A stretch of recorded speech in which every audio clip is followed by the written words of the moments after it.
भगवत महापुराण तृतीय स्कंद अध्याय 28 अष्टांग योग की विधि।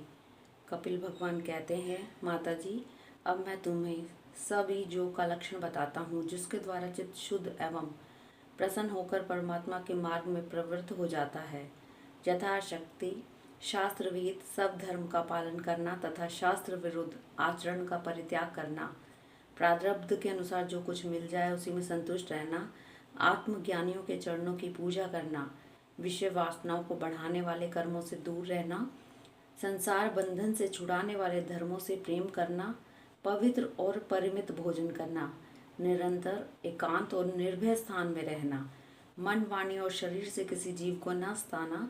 सत्य बोलना, चोरी न करना, आवश्यकता से अधिक वस्तुओं का संग्रह न करना, ब्रह्मचार्य का पालन करना, तपस्या करना, बाहर भीतर से पवित्र रहना, शास्त्रों का अध्ययन करना, भगवान की पूजा करना, वाणी का संयम करना, उत्तम आसनों का अभ्यास करके स्थिरता पूर्वक बैठना, धीरे धीरे प्राणायाम के द्वारा श्वास को जीतना, इंद्रियों को मन के द्वारा विषयों से हटाकर अपने हृदय में ले जाना, मूल आधार आदि किसी एक केंद्र में मन के सहित प्राणों को स्थिर करना, निरंतर भगवान की चिंताओं का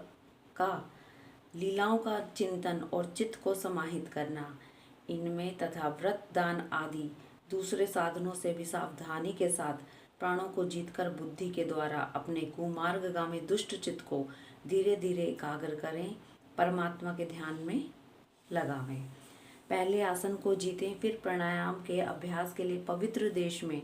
कुश मृग चर्म आदि से युक्त आसन बिछावें। उस पर शरीर को सीधा और स्थिर रखते हुए सुखपूर्वक बैठकर अभ्यास करें। आरंभ में पूरक, कुंभक और रेचक क्रम से तथा इसके विपरीत रेचक, कुंभक और पूरक करके प्राण के मार्ग का शोधन करें, जिससे चित्त स्थिर और निश्चल हो जाए। जिस प्रकार वायु और अग्नि से तपाया हुआ सोना अपने मल को त्याग देता है, उसी प्रकार जो योगी प्राणवायु को जीत लेता है उसका मन बहुत शीघ्र शुद्ध हो जाता है। अतः योगी को उचित है कि प्राणायाम से वात पित्त आदि जनित दोषों को, धारणा से पापों को,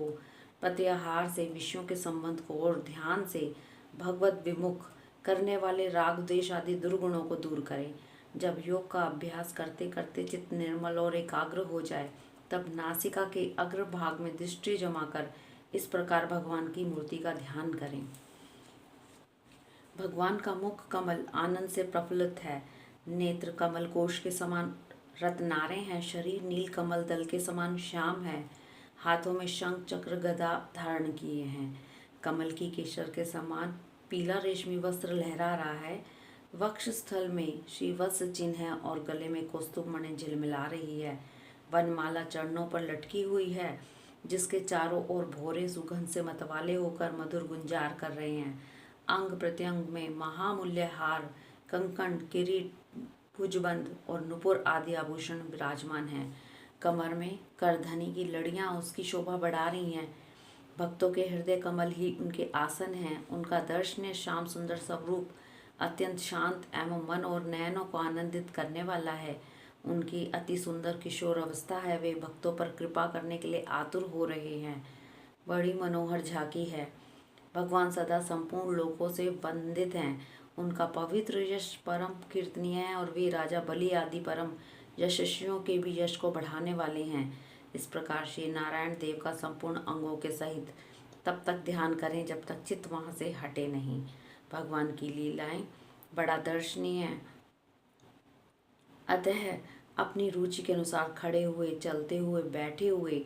पौड़े हुए अथवा अंतर्यामी रूप में स्थित हुए उनके स्वरूप का विशुद्ध भावयुक्त चित्त से चिंतन करें। इस प्रकार योगी जब यह अच्छी तरह देख लें कि भगवत विग्रह में चित्त की स्थिति हो गई, तब वह उनके समस्त अंगों में लगे हुए चित्त को विशेष रूप से एक एक अंग में लगावें। भगवान के चरण कमलों का ध्यान करना चाहिए। वे व्रज, अंकुश, ध्वजा और कमल के मंगलमय चिन्हों से युक्त हैं तथा अपने उभरे हुए लाल लाल शोभा में नक्षचंद्र मंडल की चंद्रिका से ध्यान करने वालों के हृदय के अज्ञान रूप घोर अंधकार को दूर कर देते हैं। इन्हीं की धोन से नदियों में श्रेष्ठ श्री गंगा जी प्रकट हुई थी, जिनके पवित्र जल को मस्तक पर धारण करने के कारण स्वयं मंगल रूप महादेव जी और अधिक मंगलमय हो गए। ये अपना ध्यान करने वालों के पाप रूप पर्वतों पर छोड़े हुए इंद्र के ब्रज के समान हैं। भगवान के इन चरण कमलों का चिरकाल तक चिंतन करें। भव विहारी अजन्मा श्री हरि की दोनों पिंडलियों एवं घुटनों का ध्यान करें, जिनको विश्व विधाता ब्रह्मा जी की माता सुरवंदिता कमल लोचना लक्ष्मी जी अपनी जांघों पर रखकर अपने कांतिमान कर किसलयों की कांति से लाड़ लड़ाती रहती हैं। भगवान की जांघों का ध्यान करें, जो अलसी के फूल के समान नीलवर्ण और बल की निधि हैं तथा गरुड़ जी की पीठ पर शोभायमान है। भगवान के नितंब बिंब का ध्यान करें, जो एड़ी तक लटके हुए पीताम्बर से ढका हुआ है और उस पीताम्बर के ऊपर पहनी हुई सुवर्णमयी करधनी की लड़ियों को आलिंगन कर रहा है। संपूर्ण लोकों के आश्रय स्थान भगवान के उदर देश में स्थित नाभि सरोवर का ध्यान करें। इसी में ब्रह्मा जी का आधारभूत सर्वलोक में कमल प्रकट हुआ है। फिर प्रभु के श्रेष्ठ मरकतमणि सदृश दोनों चरणों का चिंतन करें, जो वक्ष स्थल पर पड़े हुए शुभ्र हारों की किरणों से गौरवर्ण जान पड़ते हैं। उसके पश्चात पुरुषोत्तम भगवान के वक्ष स्थल का ध्यान करें, जो महालक्ष्मी का निवास स्थान और लोगों के मन एवं नेत्रों को आनंद देने वाला है। फिर संपूर्ण लोकों के वंदनीय भगवान के गले का चिंतन करें, जो मानो कौस्तुभ मणि को सुशोभित करने के लिए ही उसे धारण करता है। समस्त लोकपालों की आश्रयभूता भगवान की चारों भुजाओं का ध्यान करें, जिनमें धारण की हुए कंकण आदि आभूषण समुद्र मंथन के समय मंदरांचल की रगड़ से और उजले हो गए हैं। इसी प्रकार जिसके तेज को सहन नहीं किया जा सकता, उस सहस्त्र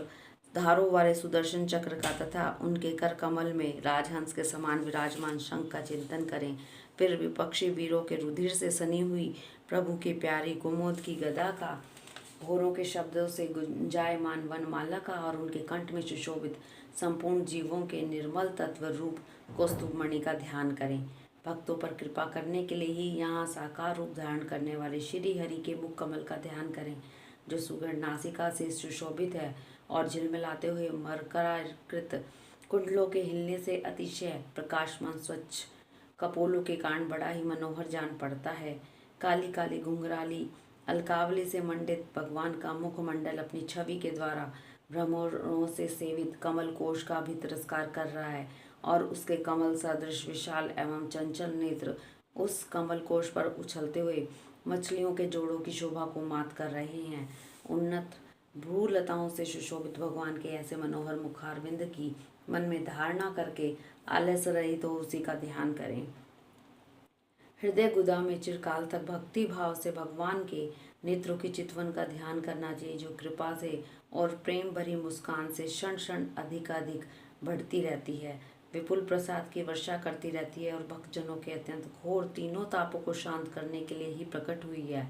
श्री हरि का हास्य प्रणत जनों के तीव्र से तीव्र शोक के अश्रु सागर को सुखा देता है और अत्यंत उदार है। मुनियों के हित के लिए कामदेव को मोहित करने के लिए ही अपनी माया से श्री हरि ने अपने भ्रूमंडल को बनाया है, उनका ध्यान करना चाहिए। अत्यंत प्रेम आर्द्र भाव से अपने हृदय में विराजमान श्री हरि के खिलखिलाकर हंसने का ध्यान करें, जो वस्तुतः ध्यान के ही योग्य हैं तथा जिसमें ऊपर और नीचे के दोनों होठों को अत्यधिक अरुण कांति के कारण उनके कुंदकली के समान शुभ्र छोटे छोटे दांतों पर लालिमा सी प्रतीत होने लगी है। इस प्रकार ध्यान में तन्मय होकर उनके सिवा किसी अन्य पदार्थ को देखने की इच्छा न करें। इस प्रकार के ध्यान के अभ्यास से साधक का श्री हरि में प्रेम हो जाता है, उसका हृदय भक्ति से द्रवित हो जाता है, शरीर में आनंद अतिरेक के कारण रोमांच होने लगता है। उत्कंठा जनित प्रेम आंसुओं की धारा में वह बारंबार अपने शरीर को नहलाता है और फिर मछली पकड़ने के कांटे के समान श्री हरि को अपनी ओर आकर्षित करने के साधन रूप अपने चित्त को भी धीरे धीरे ध्येय वस्तु से हटा लेता है। जैसे तेल आदि के चुक जाने पर दीप शिखा अपने कारण रूप तेजस तत्व में लीन हो जाती है, वैसे ही आश्रय विषय और राग से रहित होकर मन शांत ब्रह्माकार हो जाता है। इस अवस्था के प्राप्त होने पर जीव गुण प्रवाह रूप देह आदि उपाधि के निवृत्त हो जाने के कारण ध्याता देह आदि विभाग से रहित एक अखंड परमात्मा को ही सर्वत्र अनुगत देखता है। योगाभ्यास से प्राप्त हुई चित्त की इस अविद्या रहित लय रूप निवृत्ति से अपनी सुख दुख रहित ब्रह्म रूप महिमा में स्थित होकर परमात्म तत्व का साक्षात्कार कर लेने पर वह योगी जिस सुख दुख के भोक्तृत्व को पहले अज्ञानवश अपने स्वरूप में देखता था, उसे अब अविद्याकृत अहंकार में देखता है। जिस प्रकार मदिरा के मद से मतवाले पुरुष को अपनी कमर पर लपेटे हुए वस्त्र के रहने या गिरने की कुछ भी स्तुति नहीं रहती, उस प्रकार चरम अवस्था को प्राप्त हुए सिद्ध पुरुष को भी अपनी देह के बैठने उठने अथवा देहवश कहीं जाने या लौट आने के विषय में कुछ भी ज्ञान नहीं रहता, क्योंकि वह अपने परमानंद में स्वरूप में स्थित है। उसका शरीर तो पूर्व जन्म के संस्कारों के अधीन है, अतः जब तक उसका आरंभक प्रारब्ध शेष है तब तक वह इंद्रियों के सहित जीवित रहता है। किंतु जिसे समाधि पर्यंत योग की स्थिति प्राप्त हो गई है और जिसने परमात्म तत्व को भी भली भांति जान लिया है, वह सिद्ध पुरुष पुत्र कलत्रादि के सहित इस शरीर को सपन में प्रतीत होने वाले शरीर के समान फिर स्वीकार नहीं करता, फिर उसमें अहमता ममता नहीं करता। जिस प्रकार यत्न स्नेह के कारण पुत्र और धन आदि में भी साधारण जीवों की आत्मबुद्धि रहती है, किंतु थोड़ा सा विचार करने से ही वे उनके स्पष्टतः अलग दिखाई देते हैं, उसी प्रकार जिन्हें यह अपना आत्मा मान बैठा है, उस देह आदि से भी उसका साक्षी पुरुष पृथक ही है। जिस प्रकार जलती हुई लकड़ी से, चिंगारी से, स्वयं अग्नि से ही प्रकट हुए धुएं से तथा अग्नि रूप मानी जाने वाली इस जलती हुई लकड़ी से भी अग्नि वास्तव में पृथक ही है, उसी प्रकार भूत इंद्रिय और अंतःकरण से उनका साक्षी आत्मा अलग है तथा जीव कहलाने वाले उस आत्मा से भी ब्रह्म भिन्न है और प्रकृति से उसके संचालक पुरुषोत्तम भिन्न है। जिस प्रकार देह दृष्टि से जरायुज, अंडज, सवेदज और उद्विज चारों प्रकार के प्राणी पंचभूत मात्र हैं, उस प्रकार संपूर्ण जीवों में आत्मा को और आत्मा में संपूर्ण जीवों को अनन्य भाव से अनुगत देखें। जिस प्रकार एक ही अग्नि अपने पृथक पृथक आश्रयों में उनकी विभिन्नता के कारण भिन्न भिन्न आकार का दिखाई देता है, उसी प्रकार देव, मनुष्य आदि शरीर में रहने वाला एक ही आत्मा अपने आश्रयों के गुण भेदों के कारण भिन्न भिन्न प्रकार का भासता है। अतः भगवान का भक्त जीव के स्वरूप को छिपा देने वाली कार्य कारण रूप से परिणाम को प्राप्त हुई भगवान की इस अचिंत्य शक्तिमयी माया को भगवान की कृपा से ही जीतकर अपने वास्तविक स्वरूप ब्रह्म रूप में स्थित होता है। हरि ओम तत्सत।